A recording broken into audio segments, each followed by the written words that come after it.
back. If you're just joining us, you're watching the news at 10 live on Channels Television. A reminder of our top stories. Army authorities announce arrest of suspected killers of special security aide to Benue State Governor Samuel Otom.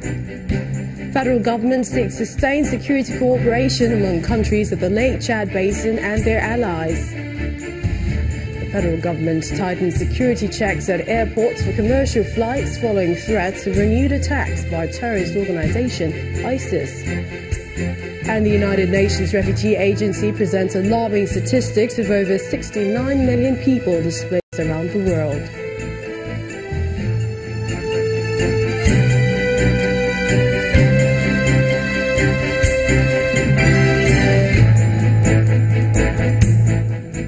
ChannelsTV.com has more information for you, and on youtube.com/channelsweb you can watch our videos. You can also watch us on your mobile device via your browser or download the Channels TV app for Android, iOS and Windows devices from their respective stores.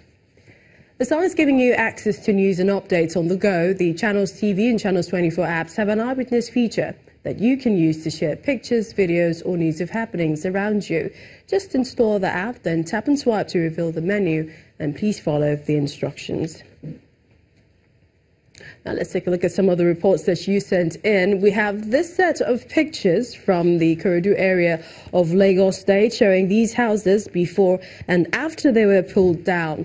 Our Eyewitness reporter alleges that over 250 houses were demolished by men of the Lagos State Building Control Agency. He bemoans the difficulty that has put residents who are finding shelter anywhere they can find one.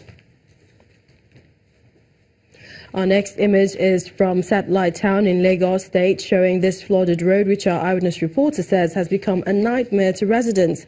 According to him, the trouble increases after any rainfall. He's calling for government's intervention. Our final image is from Surulere in Lagos State, showing a dump site, which our Eyewitness reporter says is inside the National Stadium. He claims that this dump site has exposed sportsmen and women around the area to danger. He's asking that it be cleared. We thank you for sending in those pictures and ask that you keep them coming. Well, joining us on the news at 10 is a security expert, Dr. Ekhomu. We're going to welcome him, but first, a bit of news now. There's been another accident involving a heavy-duty truck on the Ojueleba Bridge in Lagos.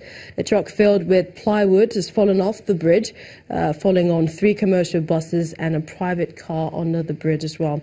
We hear that search and rescue operation is currently on by officials of the Lagos State Emergency Management Agency, LASEMA, the FRSC, the Nigerian Red Cross and the Nigerian Police. We'll bring you more on that in the course of the bulletin. So let's welcome the security consultant, Dr. Ekhomu. Thank you for joining us on the News at 10. Thank you, Ms. Millicent. So looking at the issue, terror alerts issued at the airports. When you look at our airports today, are we vulnerable to attacks? Well, I think, yes, we're vulnerable.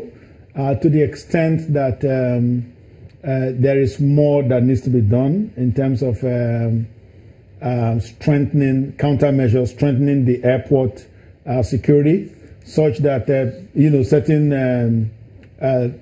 threats will not fly below the radar into the country, like the report that was given about some ISIS people from Syria coming in. Of course, it's not confirmed, but the authorities have taken a proactive stance in ratcheting up searches. But I want to say that there's more that could be done. That's where the vulnerability is coming from.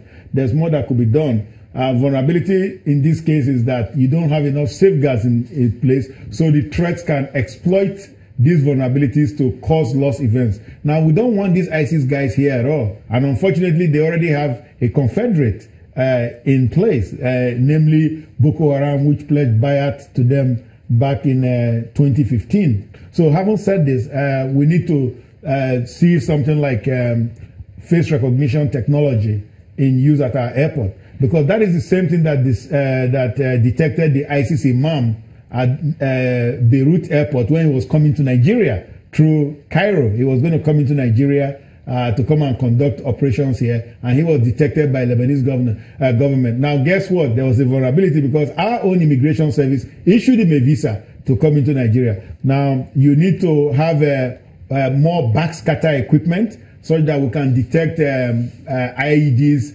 because right now we rely more on magnetometer detectors. Magnetometer can only detect ferrous materials. So even if you bring a non-ferrous metal item, it will miss it.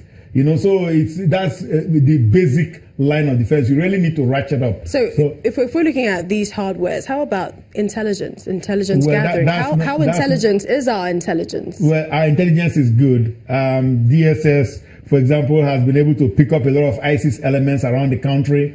They have problem in terms of being able to take information from the public. They don't have good call centers such that when people have things to report about ISIS elements, they can take this in and then follow up on it. So that's the problem our intelligence has. Now, the other thing we need in intelligence is our foreign partners. We really need them to come in at this time, because if they can share with us images of known terrorists, ISIS terrorists, then we can put it on a database here such that when they show up at our airports, we can catch them, because that will also make them safer. Because if they can't come in here to perhaps get assets, rake up their assets here to go and attack elsewhere, or even attack here in Nigeria where we already have so many security problems, then they cannot go and attack, let's say in the UK, which is what that report about by the Sun newspaper was talking about. So will it be a problem tackling this kind of threat, considering all the threats this government is facing with Boko Haram in the northeast, and then the cattle rustling and herders crisis? Well, you see, you have to kind of look at the threatscape. You have to look at the threatscape. You have to look at the spectrum of threats, and then you have to assign assets. You have to risk them, weigh them, or rank them. So that you do what we call a risk assessment. You know which one is a closer threat, and then you now apply resources to that threat, because that's the way we play this game. If not, you don't have enough resources. You are right. You don't have enough resources to address all threats at the same time. But you have to look at them. They are threats. Then you do a risk rating, do a risk analysis, and say, okay, which one is likely to materialize based on frequency, based on history, and now know which one to allocate resources to resolve. What kind of processes should we put in place? I know you've mentioned the biometrics, facial recognition, so land side and then the air side. Thank you. Thank you very much. Now, let's take the air side. First of all, we need to do even very basic things like patrolling of the perimeter, airport perimeter, more television equipment, more plane security, plane now, not airport, plane security, and then passenger baggage match. We are doing it right now, but we need to ratchet it up. And then secondary searches, and even selective searches. We need to be able to select people out on some random basis.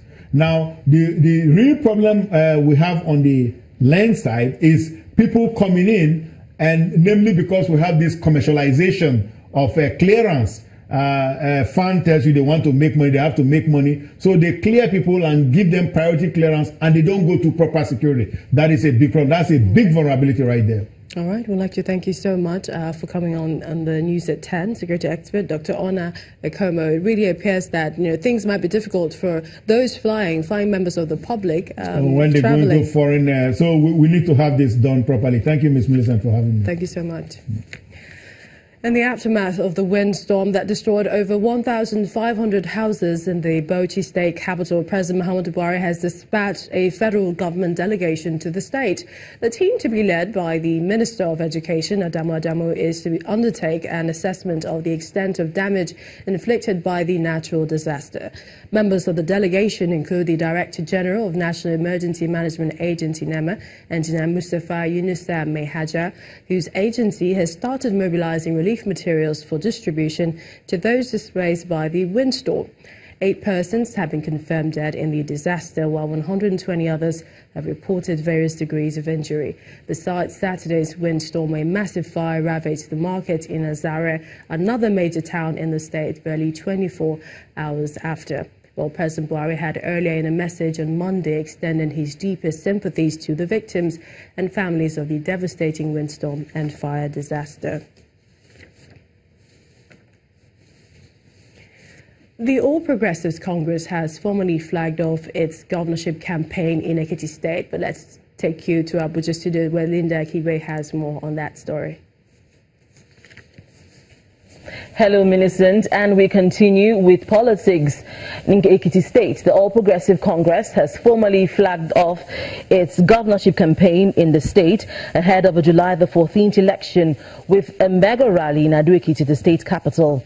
Thousands of party loyalists, governors of APC-controlled states and the vice president gathered at the Oluyemi Kayode Stadium to drum up support for the party's flag bearer, Dr. Kayode Fayemi.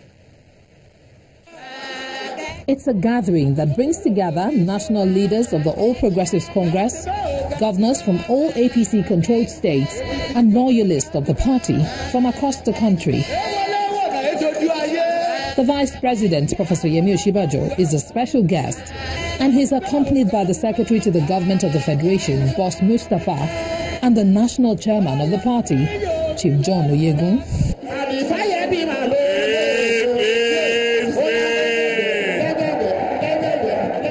They are here to rally support for the governorship candidate of the party, Dr. Kayode Fayemi, ahead of the July the 14th governorship election.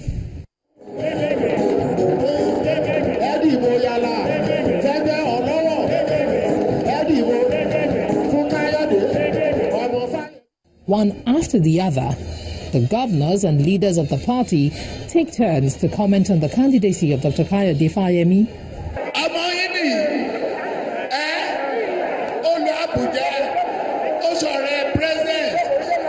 July 14th is for the owner, and the owner is APC, and the governor is JKF. Ekiti State will join APC under our newly elected JKF. For the Vice President, Professor Yemi Osinbajo, his party, the All Progressives Congress, is ready to extend the true dividends of democracy to the people of Ekiti State, and he encourages the people to vote for the party.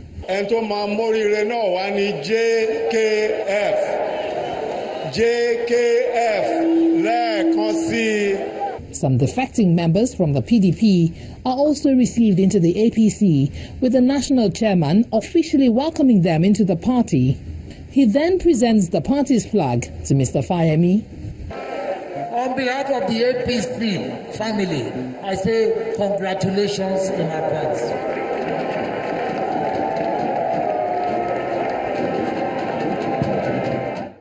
The governorship candidate assures the people that if he is elected, he'd restore the old glory of Ekiti State. On July 14, 2018, that is our day with destiny. That is the day PDP is going to be totally obliterated in this state. That is the day that recovery will come. That is the day we'll reclaim our land.